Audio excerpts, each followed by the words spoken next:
Hey this is Rubel দিগন্ত। আজকে কথা বলবো আরিফিন শুভর এই যে আপকামিং ঈদে মুক্তি প্রতীক্ষিত একটা সিনেমা, সেটা হচ্ছে গিয়ে নীলচক্র।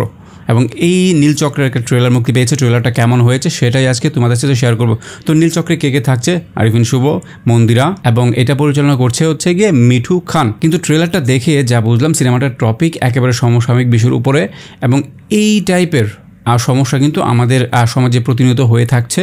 এবং এইটার আসলে প্রপার কারণ কি, কেন আসলে এভাবে সুসাইডগুলো হয়, এইটার ব্যাখ্যা বিশ্লেষণ বলতে পারেন, বা কেন আসলে এই ধরনের ক্রাইমগুলো বাংলাদেশে একাধিকবার হচ্ছে, এইটার একটা টোটাল জার্নি বলতে পারেন এই নীলচক্র ছবিটা। দেখেন, নীলচক্র একটা অন্ধকার জগতের একটা চক্র, যেটা মানুষের জীবনকে নিয়ে আসলে খেলে।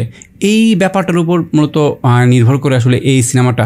এখন আসি এটার অ্যারেঞ্জমেন্ট কেমন ছিল। মোটামুটিভাবে দেখেন, অন্যান্য বাংলা সিনেমার তুলনায় এই সিনেমার মেকিংটা আমার কাছে খুব ভালো লেগেছে। ছবিতে যে সংলাপগুলো ব্যবহার করা হয়েছে এইগুলো মোটামুটি এঙ্গেজিং ছিল, এতটা বেশি বোরিং লাগেনি, আবার অনেক বেশি ভালো লেগেছে, আমি সেটাও বলছি না। তবে এই সিনেমাটার ক্ষেত্রে আমার প্রথম থেকে একটা অভিযোগ ছিল, প্রপার প্রমোশনটা আসলে এই সিনেমাটা পাচ্ছে না, যেটা খুব ভালোভাবে লক্ষ্য করা যায়। এখন আসি আরিফিন শুভ এখানে কোন চরিত্রে থাকছে। আরিফিন শুভ থাকছে একজন পুলিশ অফিসারের চরিত্রে। সে মূলত এই যে সাইবার বুলিং অথবা অন্ধকার জগৎ, এইটার রহস্য উদ্ঘাটনের পেছনে ছুটে। এবং ট্রেলারের শুরুতে কি দেখা যায় যে মন্দিরাকে দেখা যায় ডান্স করছে, এবং ট্রেলারের মাঝখানে এসে একটা ধাক্কা দেওয়া হয় যে একটা মেয়ে সুসাইড করছে।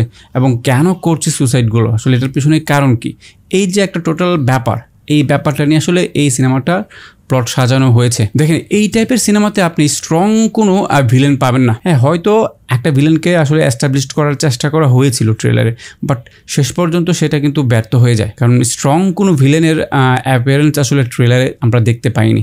তো ওভারঅল ছিল ট্রেলারটা মোটামুটি লেগেছে ভালো, এবং আরিফিন শুভর কামব্যাকটা আরও স্ট্রংলি হওয়া দরকার ছিল। এখানে আসলে যেভাবে আরিফিন শুভকে প্রেজেন্ট করা হয়েছে, তার থেকে আরও ভালো অ্যান্ড বেটার কিছু আরিফিন শুভর ভক্তরা তার কাছ থেকে চেয়েছিল। তো দেখা যাক ছবিটা মুক্তি পেলে কেমন হয়, সেটা দেখার বিষয়। তো ট্রেলারটা কার কাছে কেমন লেগেছে অবশ্যই কমেন্টস করে জানাবেন। ধন্যবাদ সবাইকে।